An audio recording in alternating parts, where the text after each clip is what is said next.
Right, here is the beginning of my simple melody and chord progression to start my piece.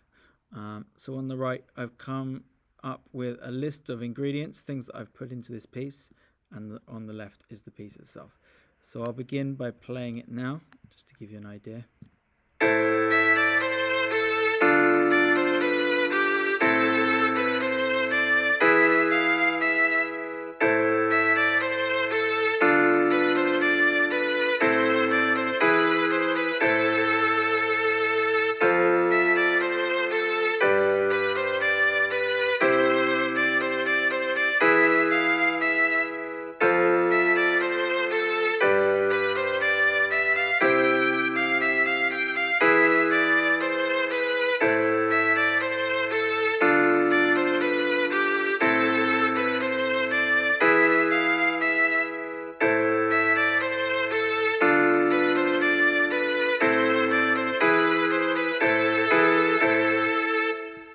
Alright, so my piece so far is only 24 bars long, but this is just a way of me laying out my main kind of melodic ideas.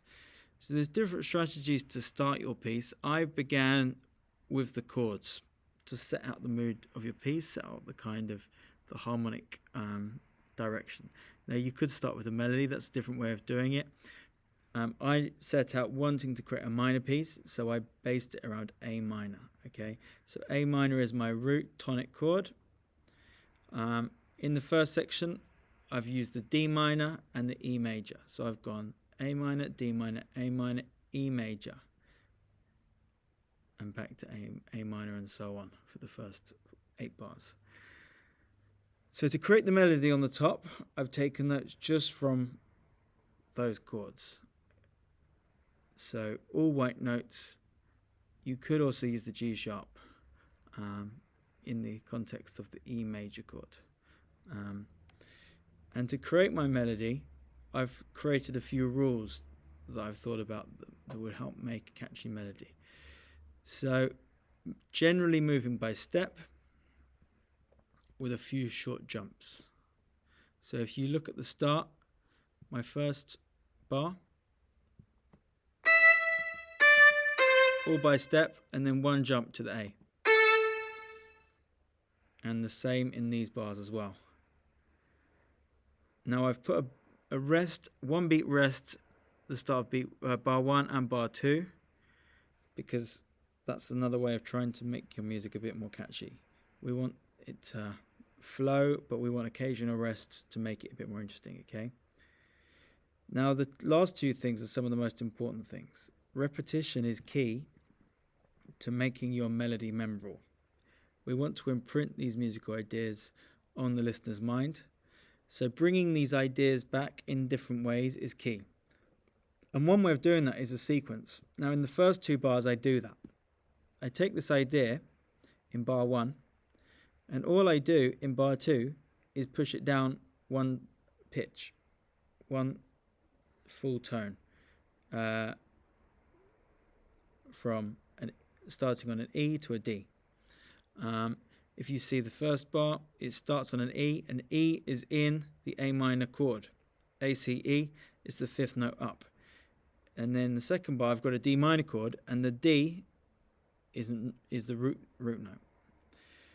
So the listeners listen to this pattern once. They've then got more of a familiar idea of that pattern, because even though I've varied it by pushing it down a tone, it's still the same relationship of notes. Each note in here has exactly the same relationship as the notes here. It's just that they begin 1 pitch down. And I do employ this a few times throughout the piece to develop it. Okay, so if you, for instance, look here in bar 9 and 10, same rhythm. But for the second half, in this bar here, I've changed the pitches of the notes. And this time, it's not the D minor chord like this one, it's now a G major chord.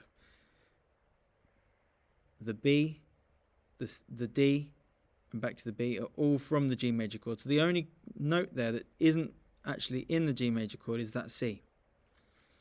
But it is in that scale. So then if you look down, there's other repetition ideas as well. So for instance here, on the E major chord in bar 4, you'll notice we go to E major here in bar 12, and again I have that melody there. So it's imprinting that on the listener's mind yet again. So in the second section, I wanted to evolve it a little bit more. So like I say, there is some repetition and some familiarity in the melody and in the chords. However, I wanted to introduce a major chord. So we start on the F and the G major and then the C major. And then the E major, which we've seen already in the first 8 bars. And then that section is repeated again with a different melody. This ascending scalic pattern going upwards there. Now you'll notice, for instance, look, this I copied from this, but I pushed it up. So instead of going on the C, D, C, and so on, I've gone G, F, E. So it's the same, pretty similar pattern, but it's slightly evolved. Then for the last 8 bars, I recap and again imprint this idea on the listener's mind by repeating the original 8 bars.